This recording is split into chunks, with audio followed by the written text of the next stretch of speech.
नमस्कार साथियों, प्रेम की बात और फैक्ट्स में आप सभी का स्वागत है। उम्मीद करता हूं आप सभी बेहतर होंगे। दोस्तों, 2 दिनों से लगातार सुप्रीम कोर्ट में वक्फ अमेंडमेंट एक्ट को लेकर सुनवाई चल रही थी। उसमें याचिकाकर्ता के वकील ने सबसे पहले अपनी दलीलें दी थी। उसके उपरांत सरकार की ओर से सॉलिसिटर जनरल तुषार मेहता ने सरकार का पक्ष रखा था। ये दोनों घटनाएं 19 और 20 तारीख को घटी और इसमें क्या कुछ निकल कर के आया, इसकी चर्चा हमने लगातार 2 दिनों में अपने पिछले वीडियो के माध्यम से किया।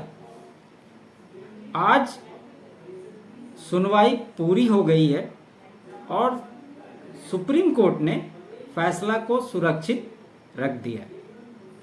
अब इस पर कब फैसला आएगा, क्या फैसला आएगा, ये तो जब फैसला आएगा तो उस पर बात होगी।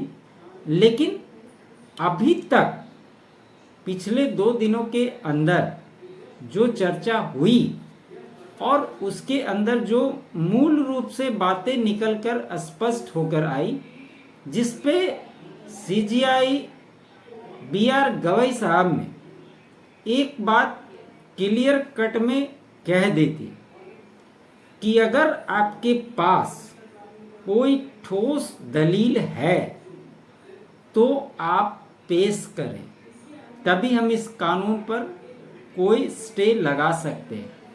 अगर आप मजबूत दलील पेश नहीं करेंगे तो ये कानून संसद के द्वारा पारित है, इसमें हम किसी भी तरह की छेड़छाड़ नहीं करेंगे। तो मोटा मोटी फैसला, जैसा कि मैंने कहा, जो भी आएगा वो तो बात की बात है। लेकिन अगर मूल रूप से आप 2 दिनों की कार्रवाई को देखेंगे तो ये बातें स्पष्ट हो जाती है और ये समझ में आता है कि कुछ क्लाउज को लेकर जो कहा गया है उसमें थोड़ा बहुत फेरबदल हो तो हो, अदरवाइज इसमें कुछ भी चेंजेस होने जैसा दिखाई नहीं दे रहा है। आज क्या कुछ नया हुआ, क्योंकि आप जानते हैं कि भाई कपिल सिब्बल साहब किसी भी तरह से एड़ी चोटी लगा रहे हैं, लेकिन उनको भी जो दलीलें आज उन्होंने दी उससे गोल गोल घुमाने के अलावा कुछ खास दिखा नहीं। मस्जिद, अल्लाह, जन्नत, फलाना ढिमकाना, ये सारी बातें उन्होंने आज दोहराई। जो इस कानून के चर्चा के अंतर्गत आने वाली बातें नहीं भी थी, उन बातों की चर्चा आज हुई। तो आज सबसे पहले क्या हुआ, कपिल सिब्बल बोले कि 200 साल पुराने कब्रिस्तान भी छीन जाएंगे, सरकार अपनी गलती का फायदा नहीं उठा सकती, ये आरोप लगा रहे। देश में 200 साल से पुराने बहुत से कब्रिस्तान, 200 साल बाद सरकार कहेगी कि यह मेरी जमीन है तो इस तरह कब्रिस्तान की जमीन छीनी जा सकती, ये कपिल सिब्बल ने दलील दी। इस पर chief justice of India Gavai साहब ने कहा कि जमीन का रजिस्ट्रेशन क्यों नहीं कराया गया, क्योंकि इससे पहले उन्होंने कहा था कि 1954 में माय लॉर्ड ये प्रावधान आया था कि रजिस्ट्रेशन होना अनिवार्य है, और फिर बाद में कहा कि हो सकता है 1923 भी हो सकता है, बाद में कहा कि इसमें भ्रम की स्थिति है, और आज कह रहे हैं कि रजिस्ट्रेशन क्यों नहीं हुआ। ये इसमें सीधा सीधी सरकार की ही गलती बता रहे हैं। जब सीजीआई साहब ने कहा कि रजिस्ट्रेशन क्यों नहीं कराया गया, तो इस पर कपिल सिब्बल ने कहा मुस्लिम समुदाय को लेकर कि रजिस्ट्रेशन इसलिए नहीं कराया क्योंकि यह राज्य की जिम्मेदारी थी, उनके सरकार कहते हैं कि उन्होंने रजिस्ट्रेशन नहीं कराया, इसलिए यह समुदाय की गलती है। यदि आपके पास शक्ति है तो आप खुद की गलती का लाभ नहीं उठा सकते। उन्होंने कहा कि ये राज्य सरकारों की गलती है। तो ये बात भी कपिल सिब्बल साहब को पूछनी चाहिए कि इस देश में आज़ादी के बाद सबसे ज़्यादा केंद्र में और राज्यों में कांग्रेस की सरकार लगातार राज की है। गैर कांग्रेसी सरकार कितनी बनी है वो अगर आप जोड़ेंगे मुश्किल से 10-15 साल हो गए। भले आज की स्थिति अलग हो गई, लेकिन जिस समय की कानून का जिक्र हो रहा है, जिस साल का जिक्र हो रहा है, उस समय तो कांग्रेस का ही राज था और कपिल सिब्बल भी पुराने कांग्रेसी हैं। तो उस समय इसको क्यों नहीं कहा गया? अब केंद्र सरकार की जो दलीलें थी इस पर, जो सॉलिसिटर जनरल तुषार मेहता साहब ने दिया, उन्होंने क्या कहा कि सेक्शन 3E पर उन्होंने बात की। कहा कि सेक्शन 3E अनुसूचित क्षेत्र के अंतर्गत आने वाली भूमि पर वक्फ के निर्माण पर रोक लगाता है। स्पष्ट तौर पर उन्होंने कहा यह प्रोविजन अनुसूचित जनजाति के संरक्षण के लिए था।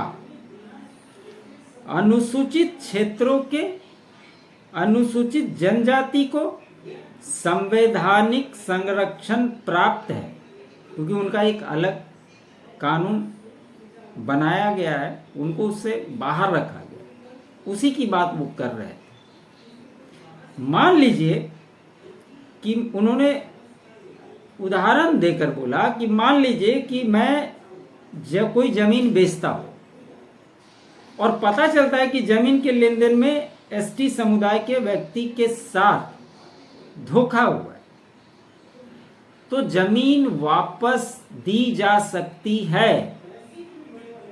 लेकिन वक्त कहता है कि दान दी गई जमीन को वापस नहीं लिया जा सकता है।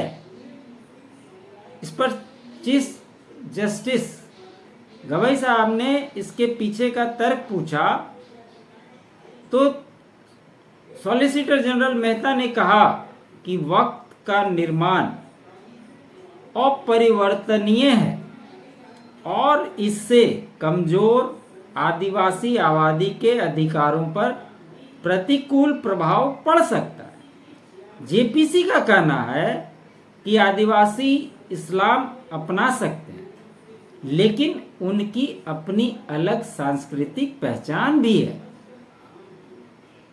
और जो वक्त बाय यूजर की बात हो रही थी, 3 जो मुद्दे थे उसमें एक वक्त बाय यूजर की भी बहुत चर्चा हुई। इस पर सरकार ने कड़ा रुख अपनाया था और यही इस कानून का सबसे बड़ा पेंच है, जिसको ये मुस्लिम पक्ष नहीं चाहता कि इस पर सरकार अंकुश लगाए, क्योंकि केंद्र सरकार ने वक्त बाय यूजर के सिद्धांत को कानूनी तौर पर खत्म करने की पैरवी की।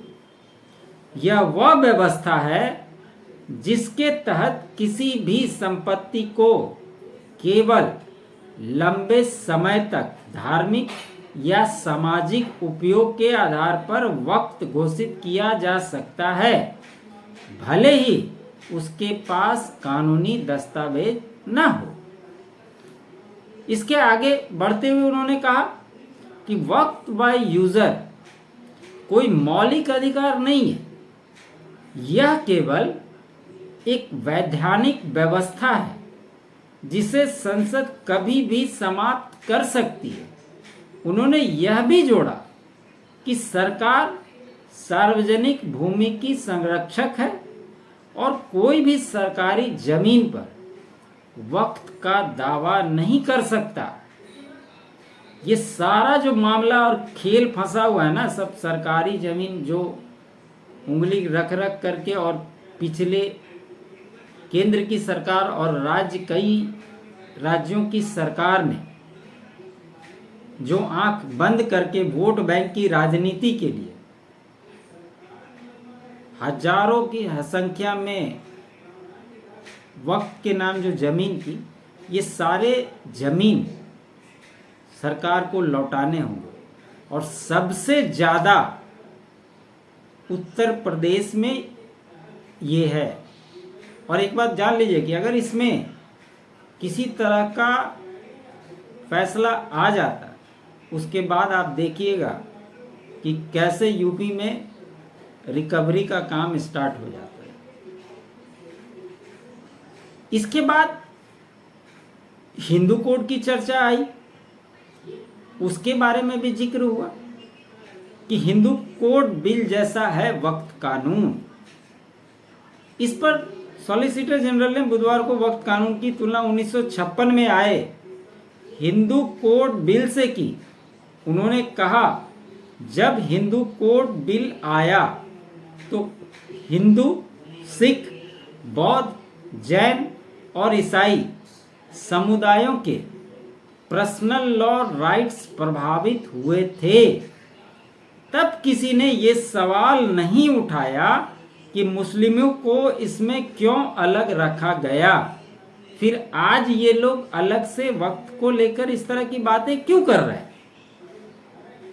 यह दलील दर्शाती है कि सरकार वक्त कानून को धार्मिक आज़ादी अनुच्छेद 25 से जोड़कर नहीं देख रही, बल्कि इसे धर्मनिरपेक्ष कानून मान रही है, जिससे चैरिटी को केंद्र बनाया गया है।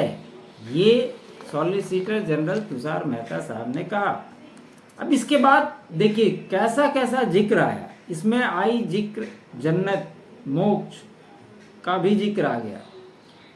Chief justice B.R. गवई साहब और जस्टिस A.G. मसीह की पीठ इस मामले को सुन रही है।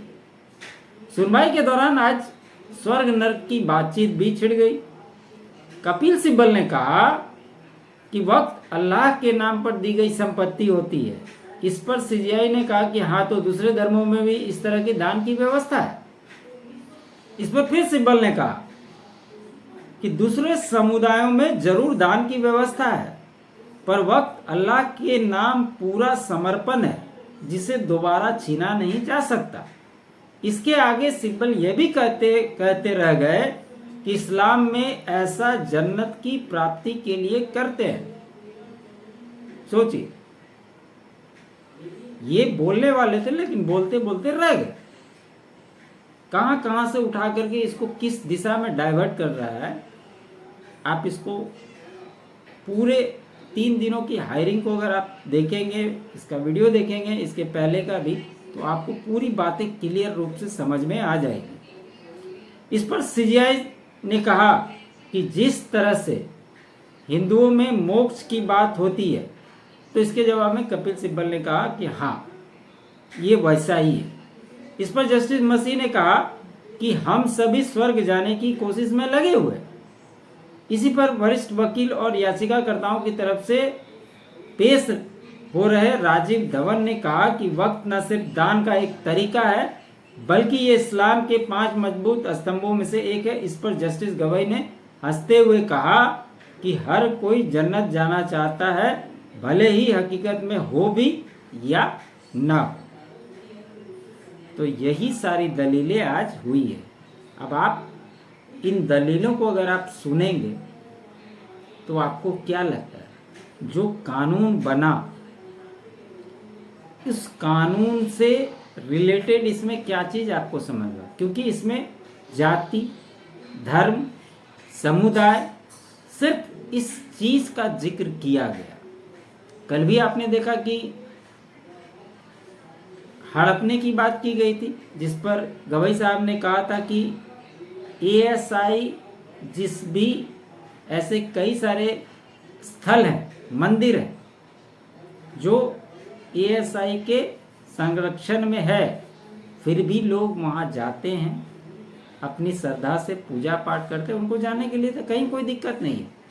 फिर आपको ऐसा क्यों लगता है कि अगर कोई मस्जिद ASI संरक्षित है तो वहाँ पे नमाज नहीं पढ़ने दिया जाए? साथ ही साथ जो 1955-54 की बात हुई कि उसके बाद से रजिस्ट्रेशन का प्रावधान था, उसके बाद के ही सालों का कागज दिखा देना भाई, दिक्कत क्या है। और यहां भी खेल खेल रहे हैं कपिल सिब्बल साहब, वो सरकार को ही दोष दे रहे हैं, वहां पर भी वो फंसते हुए दिखाई दे रहे, क्योंकि वो भी पुराने कांग्रेसी, तो कहीं ना कहीं वो अपने सरकार को ही दोष दे रहे। अब इसका फाइनल रिजल्ट कब आएगा, क्या फैसले आते हैं, क्या कुछ तब्दीली होगी, या ये बिल पर किसी तरह की रोक नहीं लगेगी, वो तो जिस दिन जजमेंट आएगा पता चल जाएगा। तो यही थी खबरें दोस्तों, इस 3 दिन के हायरिंग में यही बातें निकलकर मूल रूप से आई। और जैसा कि मैंने कहा कि जिस प्रकार से गवई साहब ने कहा था कि जब तक ठोस मजबूत पक्ष आप नहीं रखेंगे तब तक हम इस पर कोई भी रोक नहीं लगाएंगे। अब देखिए इस पे क्या कुछ निकल कर के आता है। उम्मीद करता हूँ मेरा ये विश्लेषण आपको अच्छा लगा हो। अच्छा लगे तो लाइक कीजिएगा, अधिक से अधिक शेयर कीजिएगा, चैनल पे नए हैं तो सब्सक्राइब कर लीजिएगा। आप हमारे अल्टरनेट चैनल फैक्ट्स को भी सब्सक्राइब करें, और चैनल को बढ़ाने के लिए आप अपना कंट्रीब्यूट भी दे सकते। QR कोड स्क्रीन पे हैं, बाकी डिटेल डिस्क्रिप्शन में भी दिए हुए रहते हैं। आप सभी का बहुत बहुत धन्यवाद। जय हिंद, जय भारत।